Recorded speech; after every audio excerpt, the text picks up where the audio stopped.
15h, 16h30, mon quartier de Bruxelles sur BX1 avec Xavier Van Doren. BX1. Bonjour à tous et bienvenue dans Quartier. C'est votre émission quotidienne sur BX1 chaque jour du lundi au vendredi de 15h à 16h30.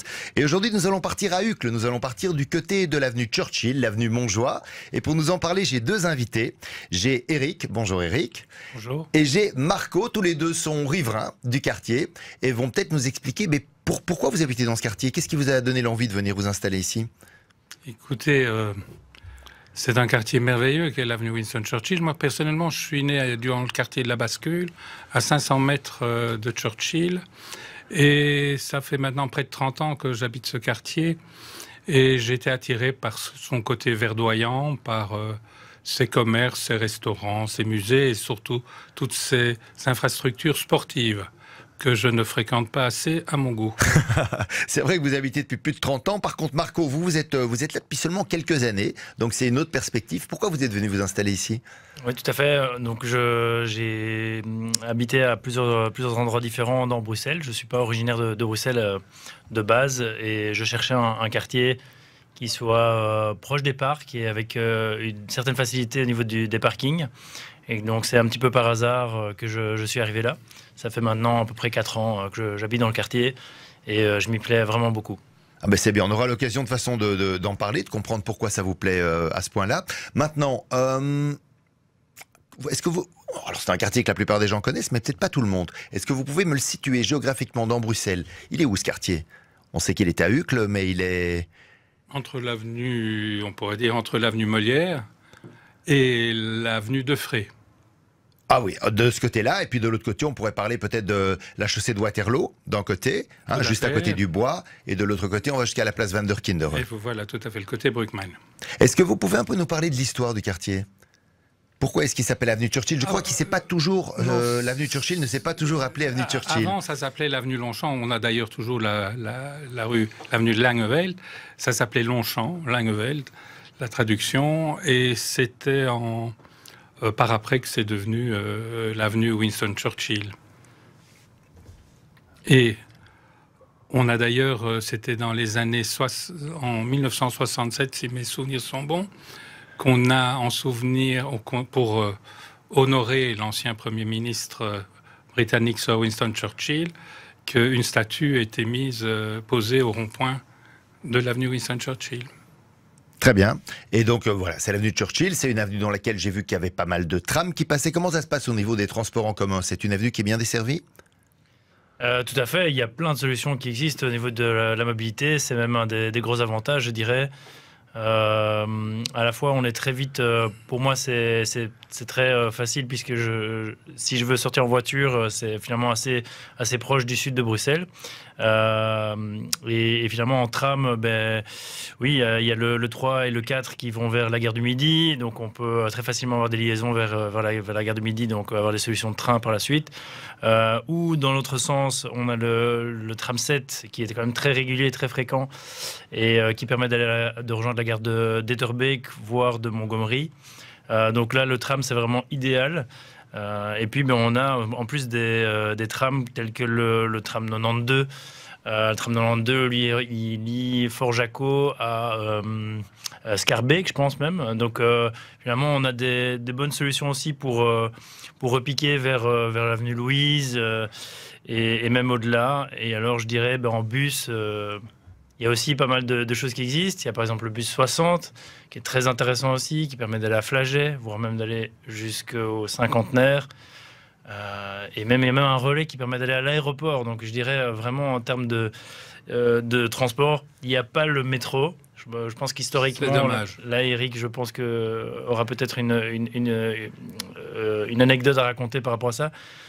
Mais en tout cas, même sans métro, il y a beaucoup de solutions de et c'est marrant, ça. Vous me dites qu'il n'y a pas de métro. Est-ce que, Eric, il était envisagé à un moment donné qu'il y ait un métro à Uccle? Il y avait un métro qui avait été envisagé, mais il y avait le bourgmestre de l'époque qui préférait que les trams passent en surface pour qu'on puisse voir les commerces. Pensez à la chaussée d'Alzembert notamment. Et puis il y avait aussi une levée de bouclier des habitants du quartier Coggen qui voulaient s'opposer au métro. Et malheureusement, Le métro n'est pas né, et ce qui est aujourd'hui, on voit que c'est tout de même un grand manquement. Enfin, c'est quand même un quartier qui est super bien desservi à tout point de vue. Oui, hein. et je vais le redécouvrir. Ce que je viens de découvrir dernièrement, je voulais déposer mes filles qui partaient, qui devaient prendre l'avion. Et je leur ai dit, je vais aller vous conduire. Ils m'ont dit, non, non, non, conduis-nous à Saint-Job. Et j'ai été les conduire, donc elles auraient pu aller en bus, mais enfin, je préférais les amener jusque-là. Donc, je les ai déposées à la gare de Saint-Job. De Saint-Job, qui est à 10 minutes de Churchill, de Saint-Job, elles sont directement parties à Zaventem, et c'était quelque chose de très pratique. Grâce au train, alors à la gare de Saint-Job. Grâce au train. C'est vrai qu'on n'en parle pas beaucoup. Hein. Et je crois qu'il faudrait vraiment le lancer. Donc moi, j'avais complètement zappé ça. Mais ce qui était important aussi, de temps en temps, quand je me rendais à Paris, je prenais ma voiture pour aller à la gare du Midi, et je me dis, bon, je prends la voiture, si jamais je vais rencontrer un camion poubelle, si jamais j'ai mon pneu qui crève. Je partais toujours 1 heure avant le départ de mon train. Et puis un jour, je me suis dit, mais tu es stupide, tu as le tram là, et j'ai essayé le tram, et en 8 ou 9 arrêts, donc moi j'habite en un quart d'heure, vous y étiez, quoi. En 10 minutes, j'y étais sans aucun problème, sans aucune difficulté. Donc maintenant, bien sûr, je prends le tram pour aller... c'est évident, c'est direct pour les gens qui habitent dans ce quartier-là. Alors, vous me disiez également, Marco, que vous aviez une voiture et que c'était assez pratique pour vous parce que vous pouviez vous garer facilement. On se gare facilement de ce côté-là? On se gare assez facilement. C'est peut-être pas toujours vrai en fonction des périodes de l'année, mais c'est quand même globalement... assez facile de se garer. J'ai habité notamment dans le quartier de Mérode, j'ai habité aussi avenue de la Couronne.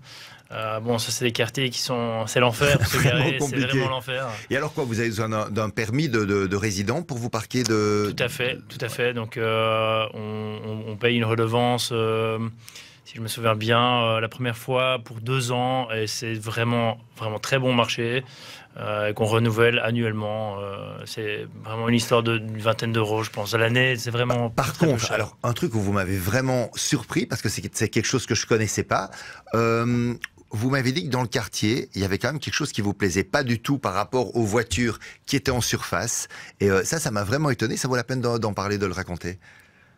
Les voitures qui étaient en surface? Oui, donc les voitures qui sont garées sur le bord du trottoir, comme c'est le cas pour vous. Il y a un gros problème que j'aurais jamais imaginé. Oui, bien sûr. Mais, disons que finalement, je dirais il y a 2 problèmes. Je dirais il y a un premier problème, c'est aux heures de pointe.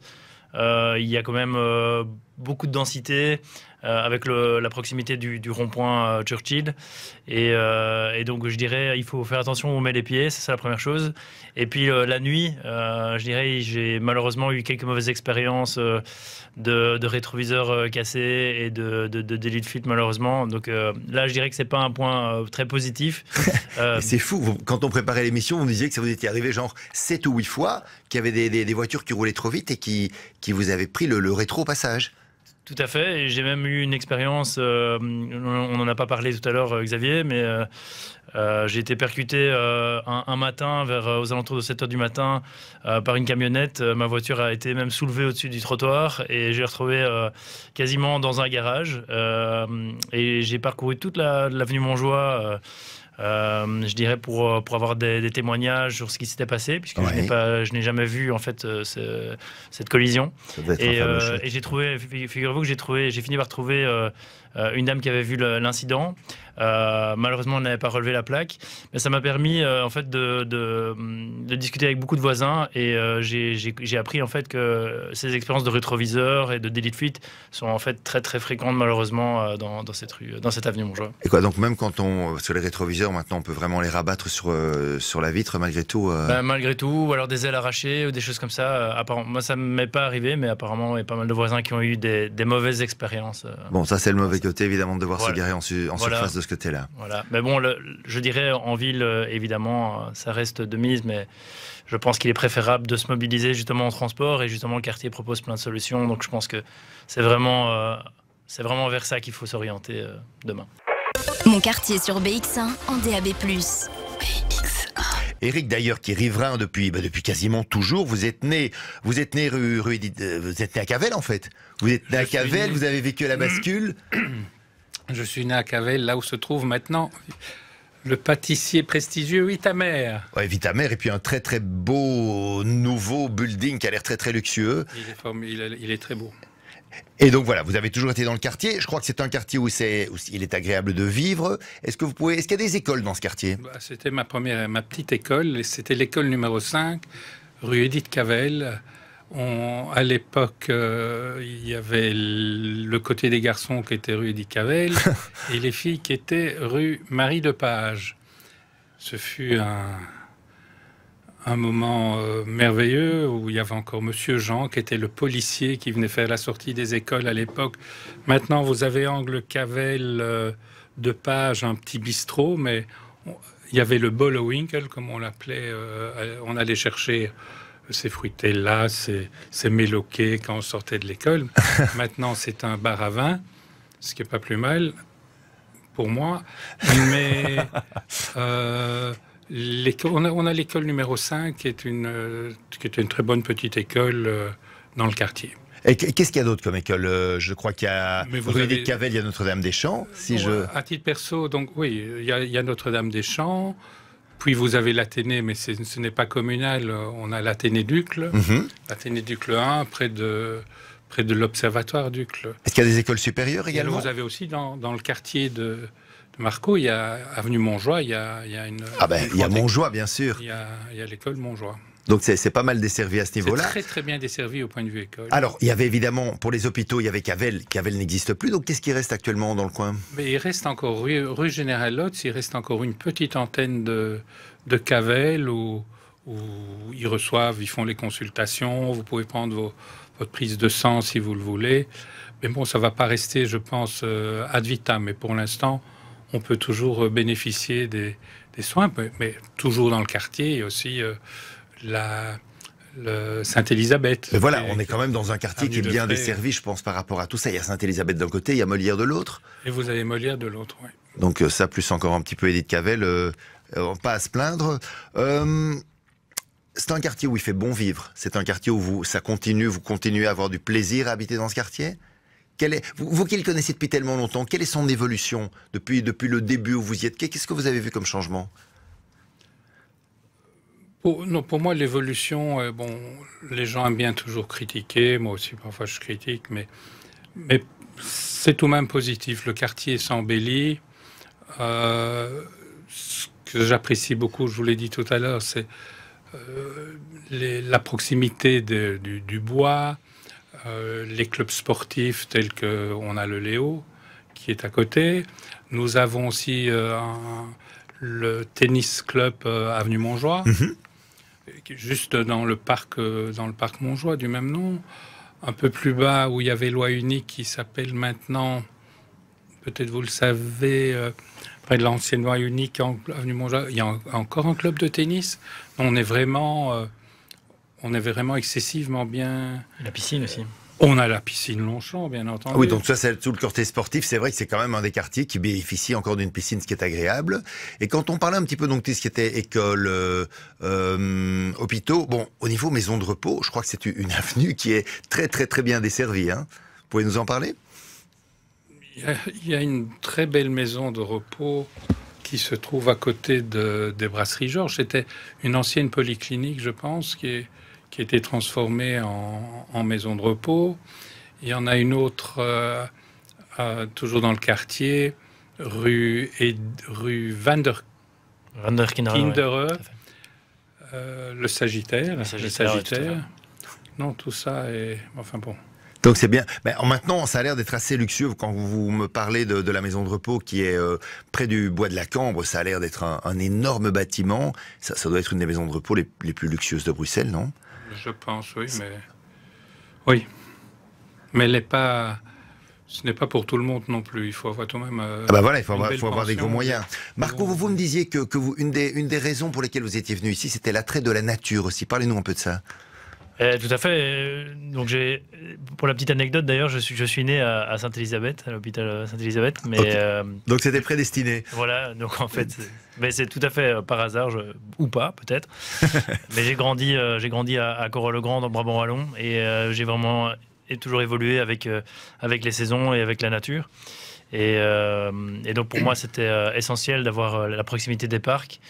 Et là, on est au paradis dans le quartier Montjoie, puisqu'on a le parc Montjoie, qui est un très petit parc, certes, mais qui permet quand même de se détendre. C'est vraiment un parc qu'on aime beaucoup, qui est assez convivial. On a le parc Brugman qui est bien pour certaines choses, mais qui est aussi pas mal rempli de promeneurs de chiens, ce qui peut être parfois un problème quand on court. Il faut faire attention quand même aux chiens qui peuvent traîner là-bas. Vous êtes déjà fait mordre au passage? J'ai déjà été mordu par un chien et donc j'ai une certaine, je suis prudent avec ça. Ouais. Mais il y a une belle étendue d'herbe dans le bas du parc et ça reste quand même un petit parc vallonné avec quand même pas mal de très beaux arbres, avec le Léo juste à côté. Et il y a quand même le bois de la Cambre qui est quand même très proche, très accessible aussi en transport. Et donc on prend énormément de plaisir avec ma compagne d'y aller le week-end. Et puis vous êtes sportif, vous faites du vélo aussi. Alors j'ai toujours été très sportif, effectivement. J'aime bien courir, j'aime bien le vélo, effectivement. Et on l'a dit, il y a énormément d'infrastructures. Donc c'est un chouette environnement pour ça. Tout à fait, c'est très très bien. Jusqu'à 16h30, baladez-vous dans les quartiers de Bruxelles sur BX1. BX1. Tiens, est-ce que c'est un quartier qui connaît quand même une vie culturelle? Est-ce qu'il y a des musées dans ce quartier-là? Est-ce qu'il y a des expos? Est-ce qu'il y a des choses qui se passent à ce niveau-là? Oui, vous en avez un, le musée Van Buren, qui est situé avenue Léo Herrera. Et on trouve quoi dans le musée Van Buren? Un très beau musée où vous pouvez voir de très beaux tableaux de maîtres flamands, italiens. Et ce qu'il faut voir à tout prix, c'est le jardin. Le jardin qui est vraiment splendide, qui a été créé en labyrinthe et où j'ai eu l'occasion aussi de voir une exposition d'Olivier Strebel, qui était notre grand sculpteur uclois, qui est malheureusement décédé il y a 4-5 ans. Non, et puis, pas si loin que ça, vous avez le Centre culturel d'Uccle, qui, de mémoire, a été inauguré en 1958. Il est un peu copié par nos voisins d'Oderghem. Et c'est un très beau centre culturel qui a 802 places, je crois. Il a 802 ou 803 places, où les plus grands sont venus. Mais c'est ça qui est fou, c'est le centre culturel d'Uccle, finalement. Il y a de grands artistes qui sont venus durant toutes ces années. Vous avez vu qui? Vous avez vu Jacques Brel là-bas?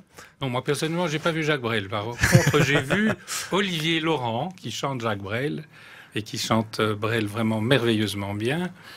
Il avait fait ça le comble, d'ailleurs, c'était il y a 2-3 ans. Mais le centre culturel était connu aussi pour ses pièces de théâtre. Il y avait le théâtre du Parc qui venait, le théâtre national et le théâtre des Galeries, que, à titre personnel, j'appréciais beaucoup parce que on devait éviter d'aller jusque là-bas aux Galeries. On allait au centre culturel et on passait vraiment 2 bonnes heures à rigoler.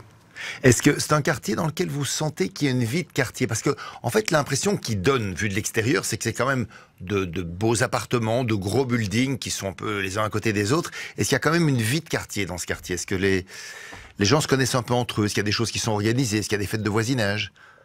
Chez nous, dans l'avenue Winston Churchill, il y a beaucoup d'immeubles un peu blancs avec la pierre blanche. Ce sont beaucoup d'immeubles de Bernardi qui ont été faits, vu que j'habite dans un immeuble de Bernardi et il date de 1964. Et donc, ce sont des immeubles... oui, les gens enfin, ça dépend, mais dans mon immeuble, on se dit tous bonjour. Il y a une association de quartier qui est assez dynamique aussi, qui a fait beaucoup parler d'elle et qui a beaucoup travaillé quand elle a voulu défendre notamment une 3e voie de tram qui devait être placée près de la place Van der Kinderen. Et ça s'est passé? Qu'est-ce qui s'est passé? Ça s'est fait? Ça s'est pas fait? L'association de quartier et le conseil communal de l'époque, c'était du temps du bourgmestre Armand de Decker, s'y était opposé et ont obtenu gain de cause. Vu que... Donc voilà, et non, il y a un comité de quartier qui est très dynamique. Et qui organise des choses, qui fait que qui dynamise un peu le quartier dans le sens où... Il dynamise, non, mais il fait des rapports, il envoie régulièrement son petit bulletin qu'il met en toute boîte et il explique ses rapports avec l'administration communale, avec les membres. Mais c'est pas vraiment un quartier où il y a des brocantes, des braderies. Il y a une brocante qui se fait rue Van der Kinder et dans les anciens établissements Wismeyer où il y a le bricot. Oui. Et là, dans les parkings, ils font des brocantes. Puis ils font une brocante aussi chaussée de Waterloo. C'est vrai qu'on est tout proche. Devant Lino. Et comme je vous disais, là, justement, l'ancien bricot, une petite anecdote. Avant, il y avait les établissements Wismeyer, ils vendaient les voitures Ford, enfin, ils vendaient les grosses américaines dans les années 60. Et il y avait des cheminées, des cheminées qui donnaient de la rue Van der Kinder à l'avenue Bel-Air. Et c'est là que sont apparues les premières petites perruches qu'on retrouve place Guy d'Arezzo. Vous avez quelques fameux nids. Mais elles sont venues d'où, ces perruches? Eh bien, elles étaient, comme je vous le dis, avenue Bel-Air et rue Van der Kinder.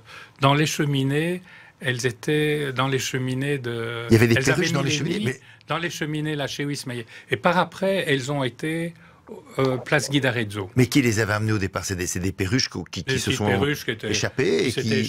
Et voilà. C'est marrant, et beaucoup de gens vont c'est voir pas vraiment les perruches à Bruxelles à la base. Hein. Éric Emmanuel Schmitt a fait d'ailleurs un livre sur les petites perruches de l'avenue Molière, de la place Guy d'Arezzo. Il habite pas très loin, lui. Hein. Il n'habite pas très loin.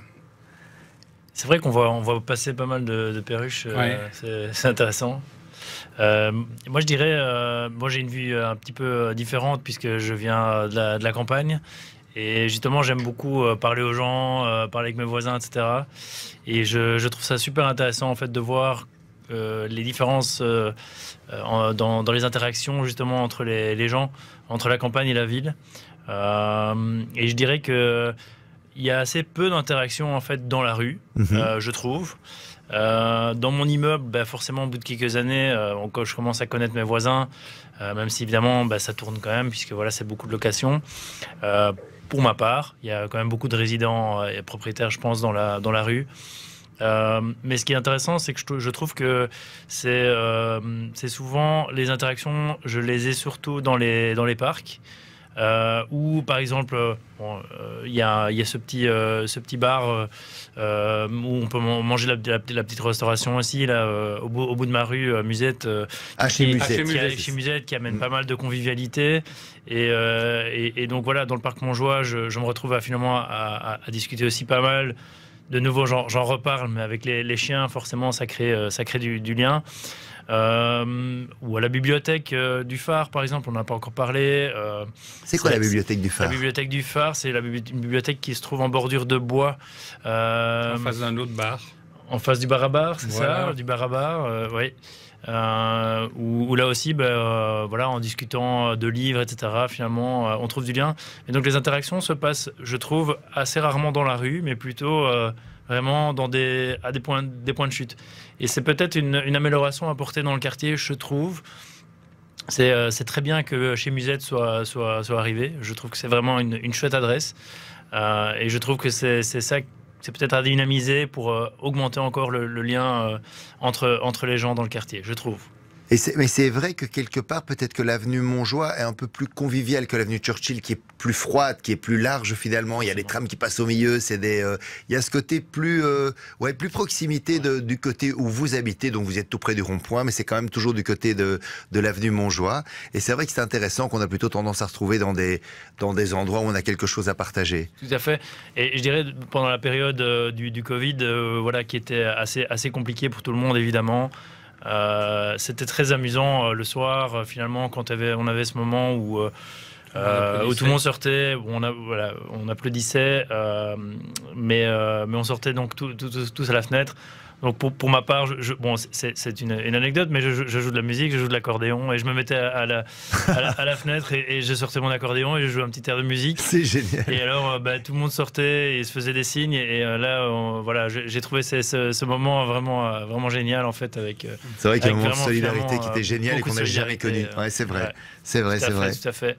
C'est un bon souvenir. C'est vrai, il y a des gens qu'on voyait au balcon en face, on se faisait des petits coucous, et après on les voyait plus jamais. Et en on rue, les a jamais vus avant. Alors bon, je vais quand même dire, parce que on parle toujours de quartier. Quand je dis on, pour une fois, je vais le dire, c'est le quartier dans lequel j'habite aussi. Donc c'est vrai que je peux comprendre et voir toutes les choses dont vous me parlez aussi. Quand je dis on, finalement, la France demande mais pourquoi il dit on alors que donc c'est vrai que c'est le quartier que je connais également bien. C'est l'occasion d'en parler avec vous évidemment aujourd'hui. Mon quartier sur BX1. Alors il y a une chose dont j'avais vraiment envie de parler, même si ça n'a pas un lien direct avec le quartier, même si Marco habite dans le quartier, donc quelque part ça a quand même un lien.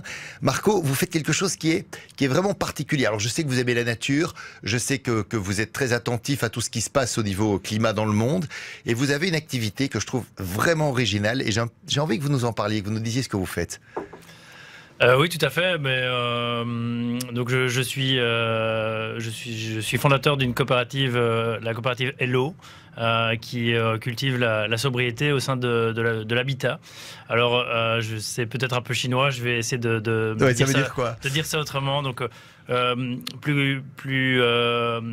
des termes plus clairs, nous sommes constructeurs d'habitats légers, donc d'habitats réduits, qui sont sobres en énergie liée à sa construction elle-même.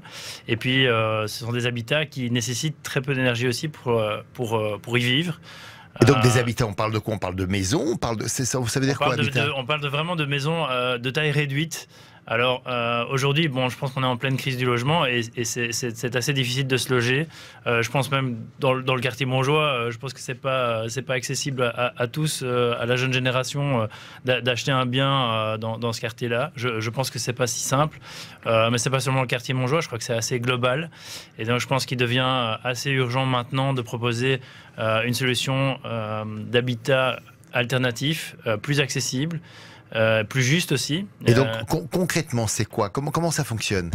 Alors, donc une tiny house où j'utilise le terme tiny house parce que c'est un terme qui est assez populaire. Ouais.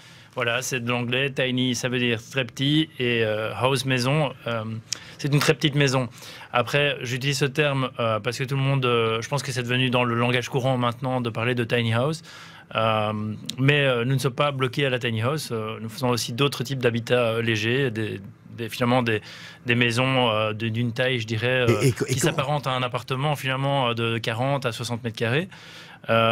L'idée, c'est vraiment en réduisant la taille de l'habitat, c'est finalement de s'affranchir du superflu et d'aller vraiment de ne garder que l'essentiel. Et donc en faisant ça, en réduisant l'espace de vie, ça permet en fait de se débarrasser vraiment de tout ce qui est inutile en fait au quotidien, de ne garder vraiment que ce qui nous est utile, de bien maîtriser aussi où sont les choses, etc. Et c'est une maison qui est placée à un endroit précis, c'est une maison qui bouge, comment ça fonctionne concrètement? Alors, l'habitat léger, c'est de l'habitat qui est déplaçable, donc pas forcément, c'est pas forcément de l'habitat sur remorque. Une tiny house n'est pas forcément sur une remorque, ça c'est vraiment important de le rappeler, mais ça peut être le cas. Ça peut être une solution pour rendre transportable ce type d'habitat, mais ça nous arrive très régulièrement de faire de l'habitat léger sur pilotis, où là on n'a vraiment aucune prise au sol puisque on travaille sur des vis de fondation qui sont totalement réversibles, totalement dévissables. On sait tout à fait les retirer du sol. Et donc, voilà, ça permet finalement, en travaillant sur ce type de pilotis, de s'affranchir de toute une série de normes qui sont liées en fait aux remorques, en termes de charge également, puisque le poids a toute son importance dans l'habitat léger. C'est pas pour rien qu'on appelle ça aussi un habitat léger. Et voilà, on travaille sur des projets tout à fait intéressants. Là, pour le moment, on est en train de travailler sur un projet qui a une prise de sol d'à peu près 40 mètres carrés, avec une mezzanine pour une femme et ses 2 filles, qui n'a pas la possibilité d'emprunter finalement pour acheter une maison classique. Et donc ça permet à cette dame finalement de ne pas subir, de ne pas être locataire. Ça lui donne la possibilité d'avoir un habitat. Mais il faut avoir un terrain quand même où placer cette maison. Alors il faut un terrain, c'est tout à fait juste, et c'est là que ça devient peu adapté finalement à la ville.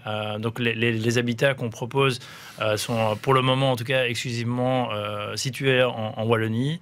Mais effectivement, et cette question du terrain est une question très importante et qui pose souvent problème, puisque aujourd'hui, en Wallonie, en tout cas, nous avons maintenant un cadre légal autour de l'habitat léger, mais qui a encore besoin d'évoluer, et surtout dans la mentalité des administrations, puisque pour vivre dans ce type d'habitat, il faut passer par un permis simplifié.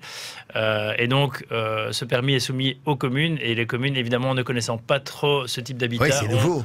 plutôt l'habitude généralement de refuser ces permis. Voilà, mais ça évolue, ça va prendre du temps, c'est comme ça, et petit à petit ça s'ouvre, et de toute façon c'est une nécessité pour l'avenir, puisque je vous dis, ça devient de plus en plus difficile d'acheter un logement, et je pense que c'est quand même la base dans la vie, c'est quand même d'avoir un lieu où on peut vivre. C'est super intéressant. Et c'est quoi, voilà. C'est beaucoup moins cher qu'une maison classique alors?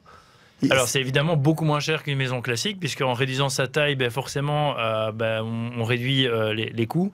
En réduisant sa taille, on réduit aussi les coûts liés à la consommation d'énergie pour y vivre. Donc évidemment, sur du long terme, c'est très intéressant financièrement. Ça permet aussi de monter en qualité, puisque en réduisant les coûts, finalement on dégage du budget pour avoir de meilleurs matériaux, des matériaux plus justes aussi, des matériaux plus locaux. Il faut savoir qu'aujourd'hui, dans la construction, on utilise énormément de matériaux qui viennent du bout du monde, alors qu'on a énormément de ressources en Belgique, énormément de bois.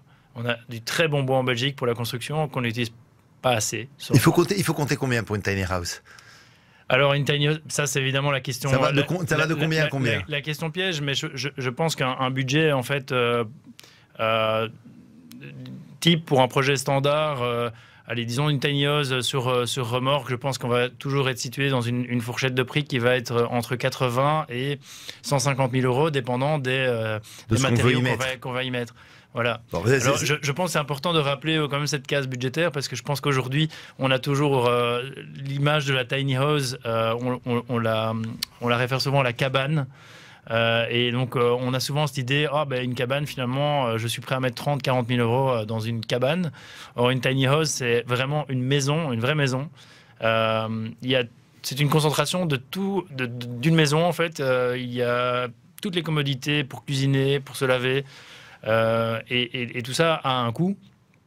Et donc voilà, et finalement ces habitats, oui, coûtent avoisinent les 100 000 euros, mais une maison aujourd'hui, c'est nettement plus cher que ça, et donc ça reste une solution beaucoup plus économique. C'était une petite parenthèse pour comprendre ce que vous faites, parce que c'est vraiment quelque chose de très très particulier, de très original, et je trouvais que ça valait la peine d'en parler. Merci. Si on va avoir plus d'infos, où est-ce qu'on peut les trouver?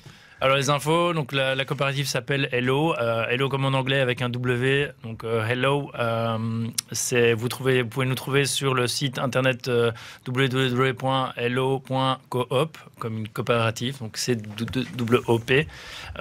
Sur Instagram également, hello.coop également, sur Facebook également. 15h, 16h30, mon quartier de Bruxelles sur BX1 avec Xavier Van Doren. BX1. Et alors, part directement vers l'avenue Churchill, on va en parler. Alors apparemment, il y a Jean et Pierre Carsoul qui ont fait des bonnes choses pour le quartier. Qu'est-ce qu'ils ont fait? Primo, donc comme vous le dites très bien, c'est Jean et Pierre. Parce que souvent, les gens disent oui, avenue Jean-Pierre Carsoul. Merci à vous de l'avoir dit pendant la musique. Ce sont deux frères. C'était des entrepreneurs et ils ont beaucoup fait de bien pour la commune, étant donné qu'ils ont fait à la commune le parc Montjoie. On les a remerciés d'ailleurs en mettant une belle statue. Ils ont offert, ça veut dire quoi? C'était un terrain qui leur appartenait? Oh oui, bien entendu. Et c'est Pierre Carsoul qui a offert toute sa fortune à la commune. Et il y a l'avenue Jean et Pierre Carsoul qui termine d'ailleurs à Saint-Job, dans le bas de Saint-Job. Mais ce sont des donateurs comme Bruckmann. D'ailleurs, le parc Bruckmann a aussi été offert à la commune avec certaines exigences. C'est un quartier qui est pas mal, c'est un quartier qui est assez prestigieux. D'ailleurs, il y a des ambassades qui sont installées dans le quartier. Avenue Churchill, il y a l'ambassade du Guatemala, il y a l'ambassade du Kenya, et il y a une troisième ambassade dont le nom m'échappe, mais non, il y a trois ambassades, mais il n'en faut pas trop non plus. Parce que si Marco disait qu'au point de vue parking, ça va, moi je pars du principe qu'il manque un peu du parking. Et comment on pourrait en rajouter? Les ambassades nous prennent encore chaque fois des... comment on pourrait en ajouter? Il ne faut pas en ajouter, il ne faut pas l'enlever, c'est tout. La rue Van der Kinderen est une rue assez commerçante qui se développe très très très bien. Il y a des petites supérettes, il y a beaucoup de petits commerçants, des petits indépendants. Bon, la politique actuelle était d'agrandir les trottoirs, agrandir les carrefours. Ça enlève pas mal de parking. Quoi, au niveau avenue Churchill ou au point de vue, non. Ceux qui habitent avenue Churchill vont faire leurs courses, ouais. soit rue Van der Kinderen. Mais c'est vrai que les trottoirs sont tout petits. Soit ils vont hein, avenue Churchill. de Frey au Grand Deleuze. Moi, personnellement, je préfère que les gens aident un peu le petit commerçant, le petit indépendant, il y a un bon contact humain, et fassent ses courses chez les petits commerçants que dans les grandes surfaces. Bon, mais dans les grandes surfaces, vous trouvez tout le parking que vous voulez. Chez les petits commerçants, ça devient un peu plus difficile à trouver. Donc, je crois qu'on devrait tout de même faire un effort et repenser aussi un peu à redonner, là où on peut, un peu plus de facilité aux gens. Peut-être pas donner un quart d'heure gratuit, mais parfois donner 30 minutes gratuites pour permettre aux gens de faire leurs courses à l'aise. Moi, quand je passe rue Van der Kinderen, que j'emprunte tous les jours, plusieurs fois par jour pour rentrer chez moi, quand je vois des personnes âgées qui viennent en voiture, parce que bon, tout le monde ne sait pas venir faire ses courses à vélo, c'est beau de vouloir venir à vélo. Moi, je soutiens, quoique j'ai la réputation parmi mes amis de ne pas aimer le vélo, c'est pas du tout vrai, j'adore le vélo, mais il faut aussi pas interdire aux gens, je vous vois mal venir faire vos courses, prendre vos 6 bouteilles d'eau pétillante, 6 bouteilles d'eau gazeuse, plus vos courses, je sais pas, vous n'allez pas le mettre sur votre vélo et revenir chez vous. Donc, il faut permettre à l'automobiliste de trouver une place, pas la squatter pendant des heures, demander aussi aux commerçants de faire un effort pour pas se garer juste devant son commerce parce que ça arrive aussi. Donc voilà, donc le parking, il faudrait qu'on y repense un peu. Je sais que c'est un problème dans pas mal de quartiers de Bruxelles, de toute façon. Une autre chose dont je voulais parler, je trouve que c'est une avenue où il y a énormément d'appartements, forcément. Donc, il y a toujours beaucoup d'appartements à louer. Je trouve que c'est une avenue, on se balade dans l'avenue, il y a plein de signes, alors qu'on dit toujours que c'est parfois compliqué de trouver des appartes dans pas mal de quartiers. Je trouve qu'à avenue Churchill, il y en a quand même toujours beaucoup. Est-ce que malgré tout, est-ce que vous qui avez été un peu dans l'immobilier, je pense, est-ce que vous voyez une hausse des loyers? Est-ce que vous pensez que c'est quelque chose qui part vers le haut et que c'est peut-être pour ça qu'on a plus de mal à les louer? Il y a une hausse de loyer, bien entendu, mais le malheur, c'est qu'il y a une hausse des charges. Et quand votre locataire doit payer des charges importantes, mais vous ne pouvez pas non plus faire grimper le prix de votre loyer, ou sinon vous risquez de rester avec des appartements vides. Donc vous trouvez que ça reste raisonnable, alors par rapport à ces dernières années, ça n'a pas trop explosé au niveau des loyers? Ça reste raisonnable pour certains. Moi, je pense aussi un peu aux Bruxellois qui habitent. Bon, moi, dans mon immeuble, j'ai plein de gens, mais j'ai des Italiens, j'ai des Français. Ce sont des gens qui travaillent aux communautés, qui n'ont pas les mêmes moyens que certains Bruxellois indépendants. Voilà, donc ça fait, pour vous, eux, ça fait monter le prix. Cher, pour d'autres, c'est trop cher. Mais les charges, ça devient catastrophique. Terrible. Hein, ouais. Votre chauffage, votre électricité. L'électricité, moi j'aime bien je trouve que l'électricité au point de vue sécurité, c'est quelque chose de très important parce que dans les immeubles avenue Churchill, vous avez souvent des professions libérales, des kinés.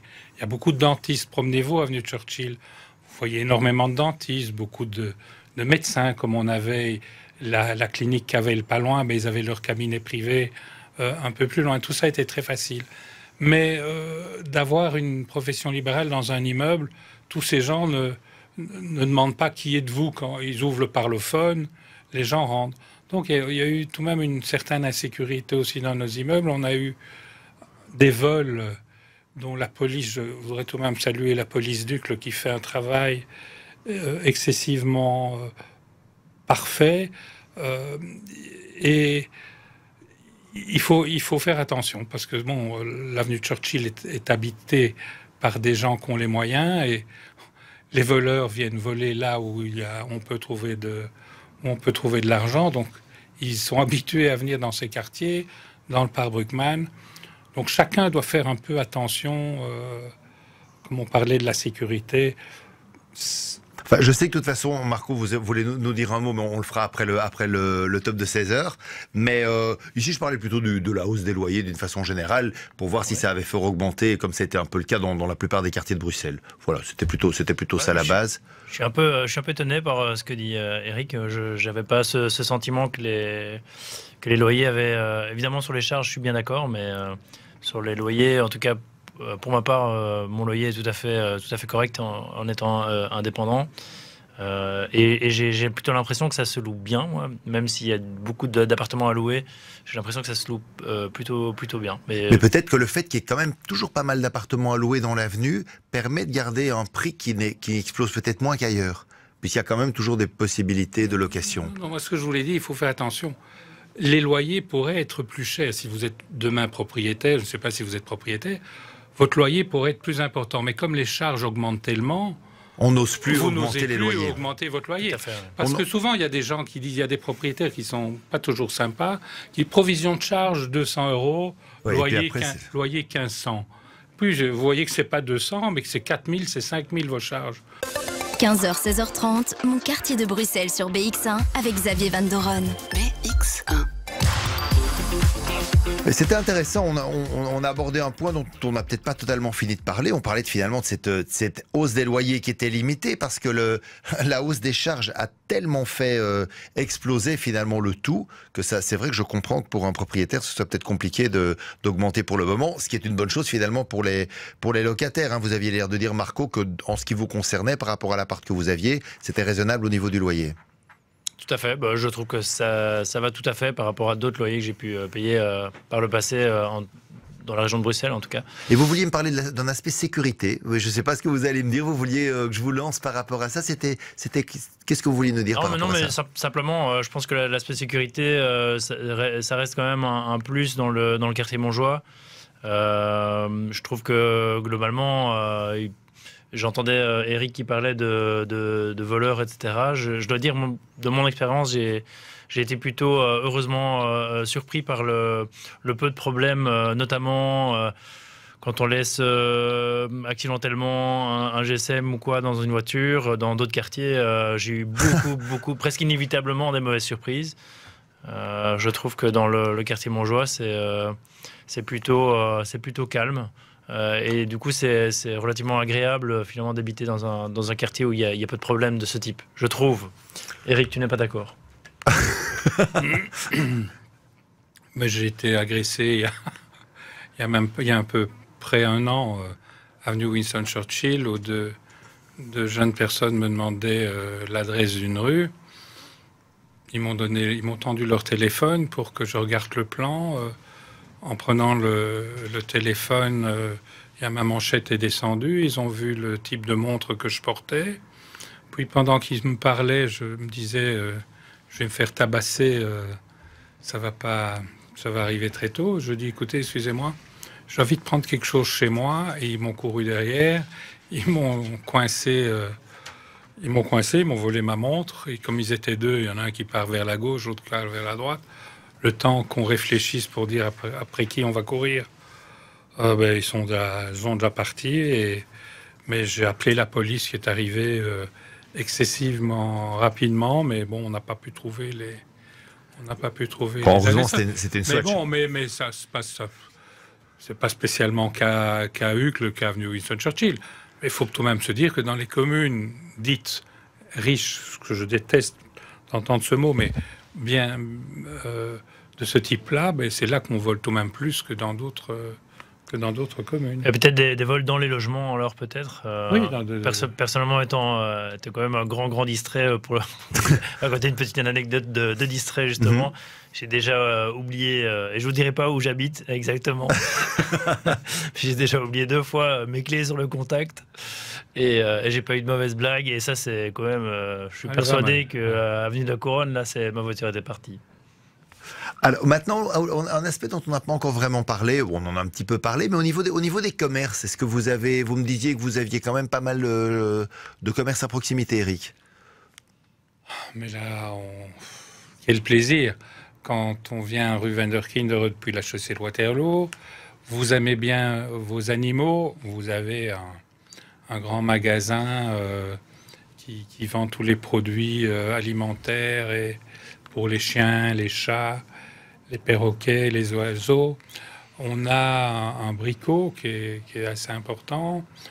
On a des petites supérettes, on a des bons traiteurs, on a des petits restaurants. Il y a 2-3 Ça, on va en petits parler après. restaurants. Oui. On a maintenant, il n'y a pas longtemps, Vitamer. On a un nouveau boucher qui est d'Irendong qui est venu s'installer. Non, Donc au niveau tout, des commerces, vous avez tout ce dont vous avez besoin. Au niveau, on a tout ce qu'il faut. Surtout dans la rue Van der Kinderen, évidemment, où il y a énormément de choses. Il y a aussi les traiteurs. Là, je pense qu'à Avenue Van der Kinderen, il y a tout ce qu'il faut. Il y a la petite lasagneria là qui propose des produits italiens. Il y a plein de choses. Oui, c'est vrai que c'est tout des petits commerçants. Finalement, c'est pas des chaînes. Hein. C'est dans la plupart des cas, c'est vraiment des commerçants qui sont attentifs à leur petit business. Et c'est vrai qu'on a poissonnier, boucher, fromager. Il y a tout ce qu'il faut. Beaucoup de classiques aussi. C'est en fromager. Il y a plein de choses. Il y a le fromageon, il y a le Saint-Olay, évidemment, très connu. Les tares françoises, il y a énormément de classiques aussi dans les commerces. On trouve à peu près tout. Oui. Et des cordonniers, des serruriers, oui, il y a vraiment beaucoup de choses. Donc pour vous, c'est vraiment quelque chose qui est facile. Tiens, on parlait vaguement des restos. Alors, au niveau resto, est-ce qu'il y a ce qu'il faut dans le quartier? Resto, bar, est-ce qu'il y a une petite vie nocturne?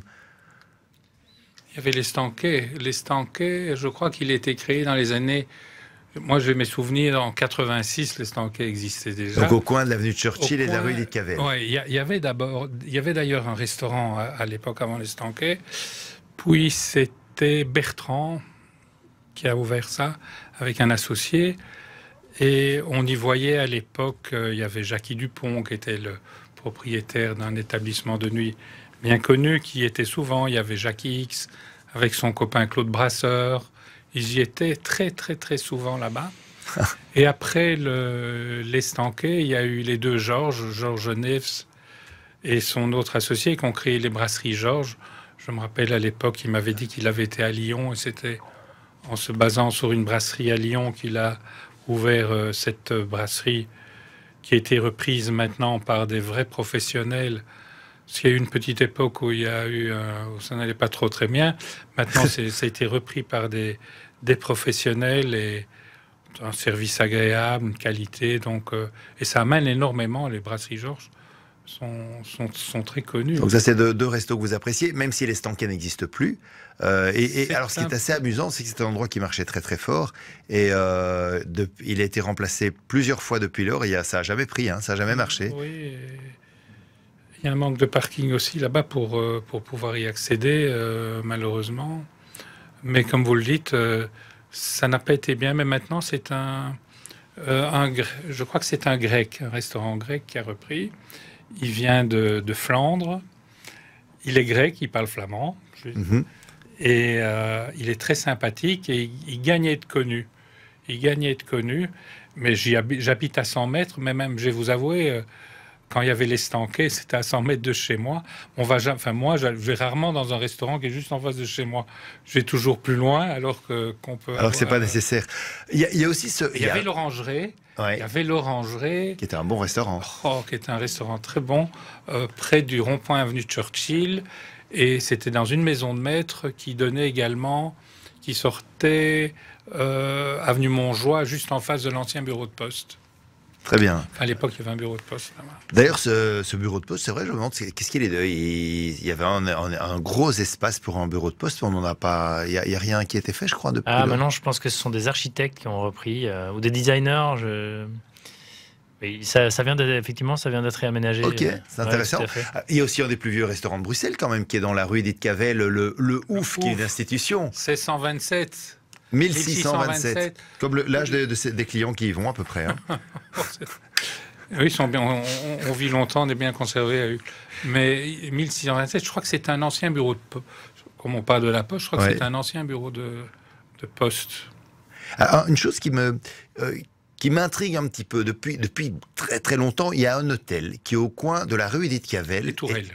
Oui, les tourelles. Mais cet hôtel, j'ai l'impression que c'est un hôtel qui est désaffecté depuis des années maintenant. Qu'est-ce qui se passe? Il y avait eu des petites sœurs là-bas, et maintenant Des petites sœurs, des sœurs oui, et religieuses. Oui, c'était tenu, je crois, par des petites sœurs. Mais ce qu'il y a maintenant, ça va être un appart-hôtel, paraît-il. Parce que ça fait des années que c'est en... Ça fait plusieurs... depuis le Covid, ils ont commencé juste en période Covid. Mais ils y sont tous les jours, j'y passe tous les jours. Et j'ai eu l'occasion de croiser les chemins de l'urbanisme. Puis il m'a dit que c'était un appart-hôtel. Ça traîne un peu, ils ont peut-être... Il faut garder à tout prix cette façade, et je suis très content qu'ils aient refait. Ah, c'est un endroit assez spécial. Et donc, on parlait quand même de la vie nocturne. Est-ce qu'il y a des bars également dans le quartier? Est-ce que c'est animé la nuit, ou bien est-ce que c'est très calme? Il faut demander à Marco, qui est un sorteur. Ah oui, un gros sorteur, Non, plutôt calme de manière générale. Alors, je dirais pas, c'est pas très animé. On a abordé la case des restaurants. Moi, je dirais qu'il y a pas mal de bonnes, chouettes petites adresses, mais c'est pas forcément là que je sors. Les jeux d'hiver dans le Je vais un peu plus vers Saint-Gilles quand je veux des adresses un peu plus spécifiques. Mais il y a quand même pas mal de choses. Alors il y a un super bar à vin nature chez Tortue. Je pense que tu en as parlé tout à l'heure. C'est ça, oui, c'est vraiment très bien. Et puis maintenant il y a chez Musette qui a ouvert une deuxième adresse juste à côté. J'ai oublié le nom, ça m'échappe. Qui propose ici du vin intéressant. Alors, oui, non, je dirais que pour boire un verre, il y a pas mal de choses. Il y a le 1180 aussi qui propose des tapas, très bien. Alors, pour vous deux, quelle est votre adresse favorite? Vous pouvez me citer un nom, il n'y a aucun problème. Quel est votre resto préféré dans le quartier? Ça, c'est une question très difficile. C'est vrai? On a moi, souvent une adresse favorite, non? Pour la convivialité, ça restera chez Musette. Pour les restaurants... Pour les pizzas, il y a une pizzeria, j'oublie toujours le nom, un petit peu plus loin dans l'avenue, la rue Van der Kinderen. C'est pas Lionello, c'est pas ça ou... Lionello, puis il y a aussi l'italien Nomea, en face du Ouf. Nomea, je pense. Et vous, Eric, vous avez une adresse favorite? Ils sont tous bons. Ça peut être parce que vous me parliez des brasseries Georges, ça va des brasseries Georges jusqu'à la place Van der Kinderen. Il y a pas mal d'ambiance. La qualité est de nouveau au rendez-vous. Il y a le petit italien, il y a le Ouf qui est très sympathique. Il a de très bonnes grillades. En face, angle rue et Crabe, il y a le restaurant italien avec des produits vraiment... une fois par semaine, on voit une camionnette avec une plaque italienne. Il vient livrer ses produits. Il vient d'Italie. Mon quartier sur BX1. Là, je m'adresse à tous les deux. C'est quoi le style de gens qui habitent le quartier? Marco va répondre. Tous les deux. Alors, moi, j'ai l'impression que c'est pas mal de nationalités finalement, mais quand même plutôt des gens aisés, je dirais. Donc, je ne retrouve pas la mixité sociale qu'on pourrait trouver, par exemple, à Schaerbeek ou dans le centre de Bruxelles. Voilà. Est-ce qu'il y a une évolution de la population ces 30 dernières années depuis que vous y habitez? Est-ce que vous avez vu une évolution ou ça reste toujours plus ou moins le même genre de gens? Il y a beaucoup de personnes qui travaillent à l'Europe dans notre quartier. Il y a beaucoup de Français qui viennent habiter chez nous. Pourquoi? Parce qu'il y a le lycée, il y a l'école européenne sur la chaussée de Waterloo, et vous avez également le lycée français à Uccle. Donc tout ça fait que il y a beaucoup d'étrangers qui viennent. Oui, et puis on est à la proximité de l'avenue Molière, de l'avenue Le Poutre, où il y a également beaucoup de Français. Énormément. Ouais, les Français, c'est cette immigration là qui n'arrête pas, ces milliers de Français qui viennent envahir Bruxelles. Non, mais c'est vrai, il y en a de plus en plus de ce côté-là, et c'est pas plus mal. Mais qu'est-ce qui pourrait être amélioré pour vous dans ce quartier?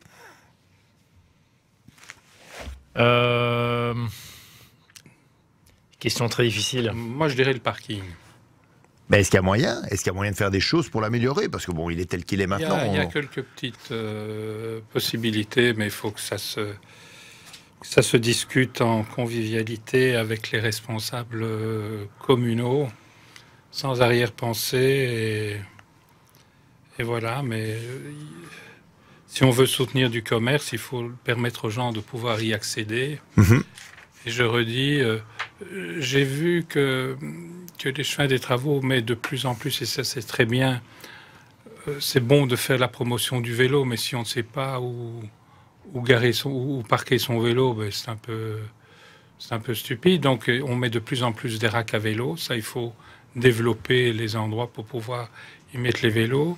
Ce que j'ai jamais compris, il y avait la firme Deco qui avait fait il y a une dizaine d'années les vélos qu'on connaît tous, et que pour les trottinettes, ces trottinettes nous ont envahis sans aucun endroit pour pouvoir les ranger. Je crois qu'on aurait dû exiger, comme on l'a exigé pour Deco, d'avoir des racks spéciaux pour les trottinettes, parce que dire qu'on est anti-trottinette, moi je suis anti-trottinette quand elle roule sur le trottoir, quand elle passe devant chez moi, moi j'ai un garage au -1, donc quand je sors sur mon trottoir, j'ai le capot de ma voiture qui est assez long, mais je peux avoir 3 trottinettes qui me passent sur le capot, parce que je ne vois pas les gens arriver, hein. Donc ça, je suis contre les trottinettes qui roulent sur le trottoir, contre les vélos qui roulent sur le trottoir, mais personnellement, je voudrais encourager ce genre de quelque chose qui pourrait déplacement. voilà, ouais. Quand il y a 10 vélos devant moi, c'est 10 voitures en moins, et moi je me porte mieux, parce que moi je resterai en voiture. Donc, Bon, on va faire un petit jeu. Alors, je vous avais pas prévenu qu'on allait le faire, mais on va le faire. Je vais vous donner 3 phrases, une à la fois, et vous allez chacun... Donc, je la commence, vous me la terminez, avec un rapport avec le quartier. Vous réfléchissez pas, vous y allez spontanément, la première chose qui vous vient à l'esprit. 3 phrases. La première, je rêve de pouvoir un jour...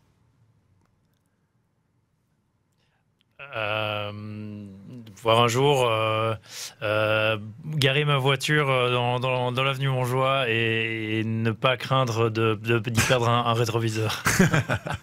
Et vous, Eric? Je rêve de pouvoir un jour... Faut pas trop réfléchir, spontané. Je rêve de pouvoir un jour continuer à... Je rêve de pouvoir un jour boire un verre avec vous. Ah bon, d'accord. Pourquoi pas. Bon, je continue. Deuxième phrase. Je n'en peux plus de voir mes voisins tous les jours et qu'on ne se dise jamais bonjour. Ah, pas mal, côté convivial. Je vous retrouve bien là, Marco. Et vous, Eric? Je n'en peux plus de voir tous ces vélos qui roulent sur le trottoir sans faire attention. Je n'en peux, idem pour les trottinettes. On critique beaucoup les automobilistes. Il y a beaucoup d'automobilistes qui roulent mal, il faut le reconnaître. Parce que chaque fois qu'on dit, vous avez vu comment on roule ce vélo, ce cycliste, on dit oui, les automobilistes aussi. C'est vrai. Mais il faudrait, moi, à titre personnel, je crois que quand on va sur la voie publique, on devrait apprendre le permis de conduire. On devrait avoir un permis de conduire si on se déplace sur la voie publique. Donc ça, c'est mon rêve, que les vélos et que les trottinettes qu'on voit l'immatriculation assez visible pour que quand ils font des infractions, qu'on puisse les pénaliser. Les pénaliser. Bon, ça, la dernière phrase. Ouais, non, monsieur, vous me dites ce que vous voulez. Dernière phrase. J'aimerais vraiment. 3 petits points. J'aimerais vraiment.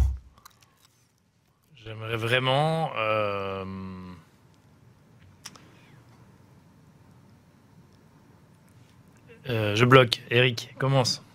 Que tous les Uclois puissent être aussi heureux que moi et vivre trouver des logements facilement, des logements pas trop chers, et la convivialité aussi qui... moi quand j'habitais rue Stanley, c'est longue phrase.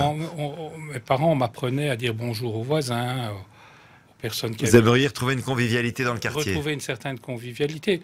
Bon, chez moi, dans mon immeuble, il y a des gens qui ont dit bonjour, il y en a d'autres qui tirent toujours la tête, vous ne savez pas pourquoi. Tant pis pour eux, ils sont moins heureux que vous. C'est leur problème. Mais la convivialité, il ne suffit pas d'habiter dans un beau quartier, il faut s'y sentir bien et quand on est bien entouré, que c'est agréable de pouvoir se dire bonjour, de pouvoir se parler. C'est rassurant aussi. Donc voilà, c'est la convivialité qui est très importante pour moi. Marco, j'aimerais vraiment. Et du coup, j'aimerais vraiment. En fait, c'est assez clair et j'en ai pas encore parlé. Et j'aimerais vraiment que les automobilistes dans le quartier, aux heures de pointe, soient plus courtois et globalement, en fait, qu'on roule moins en voiture et qu'on utilise beaucoup plus les solutions de transport qui sont un vrai plus dans le quartier. Jusqu'à 16h30, baladez-vous dans les quartiers de Bruxelles sur BX1. BX1. Et on arrive tout doucement à la fin de notre émission. Hein. C'est vraiment, il reste que quelques secondes. Une dernière question à mes invités. Heureux d'y habiter dans ce quartier? Très heureux. Mais il y a encore plein d'autres quartiers merveilleux à Uccle et à Bruxelles. Mais très heureux d'habiter le quartier de Churchill. Et vous aussi, Marco? Très content. Vraiment, c'est la première fois que je trouve un endroit à Bruxelles où je m'y plais. Vraiment. Oui. Ah ben voilà, c'est une note très positive pour terminer cette émission. Un grand merci à tous les deux d'avoir participé. Je trouve que c'était très sympa. C'est terminé pour aujourd'hui pour Quartier. On se retrouve demain entre 15h et 16h30 pour partir à la découverte d'un nouveau quartier de Bruxelles. D'ici là, bonne fin de journée à tous et à demain. Au revoir.